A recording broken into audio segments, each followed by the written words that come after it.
Ayusin ninyo, ayusin ninyo. Ay, ayusin nyo. Ayusin nyo. Ay, hindi na yun yung tamang pagdagpot. Ayusin nyo, ayusin. Yung Oh. kamay dito sa batok. Yung kamay. Ayan, minsan lang yan mangyayari kasi hindi na kayo nakikinig. Sige, ganyan. Kali. Sa batok Yan ng ang kamay. Ameron tulab nila. So, nandito tayo mga kapatid sa araw na kung saan tayo ay magdidisiplina sa kanila. Sa mga hindi marunong tumupad sa rules natin, laging nalilate sa sala, nalilate sa klase, sumasandal sa pader, natutulog, maingay, yung hindi nagsasalita ng salitang Tagalog, yung nagsalita ng Maranao, nagsalita ng ano, yung salitang hindi naiintindihan. Bawal yun para walang sama ng loob. At yung iba ba, hindi nakakabisado, no? Hindi nakakabisado ng mga sura na dapat kabisaduhin, ay meron silang parusa. So, yung parusa nila, dakwok. Nadakwok sila ngayon. Sige. Ayusin ninyo. Ayan, sa kasalanan nyo yan, ha? Kayo ay pumirma sa kasunduang susunod kayo sa pamantayan ng batas ng ating turil. So, di kayo sumusunod, meron kayong parusa. Ayan. Dakwok.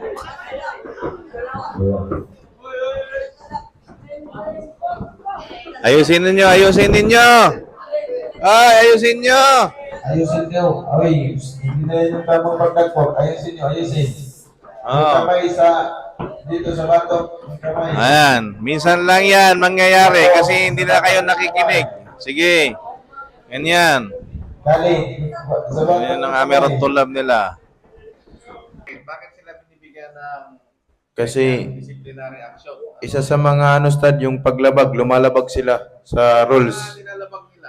Halimbawa, yung bawal sumandal sa klase at saka yung natutulog. Natutulog. Natutulog. At yung iba dun, ustad, yung salit sa sala, yun talaga yung pinakamutan, yung nalilit sa sala.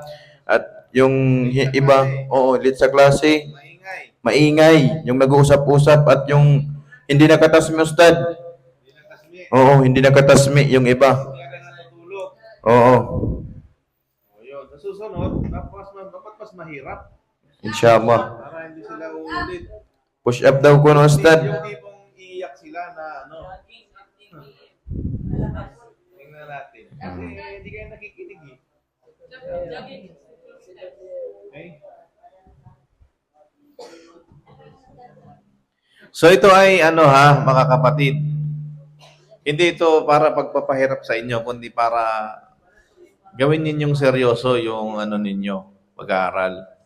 Huwag malilate sa sala, huwag malilate sa klase, huwag maingay, huwag malate ng tulog, dapat matulog agad, no? Kapag alas 10, patay na lahat ng ilaw, tulog na. Huwag magsasalita ng hindi naiintindihan ng ibang mga kasamahan ninyo. Bisaya o di kaya Maranao, Tausug, huwag kayong magsalita ng ganon kasi pag narinig yun ng iyong mga kaklase, masasama ang loob nila, ba't kayo nagsasalita ng ganon? Yung iba pa dyan na baka nakikipag-away sa inyong mga classmate, no? Ito ay disciplinary lang, no? Para sa inyo, inshallah. I hope sa susunod, wala nang magdatakwok. Inshallah?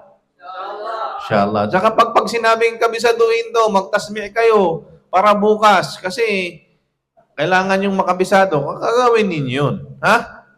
Sa susunod, baka hindi lang yan dakwok. Baka mas mahirap pa dyan sa dakwok ang gagawin ninyo. Inshallah. Okay? So, yun lang.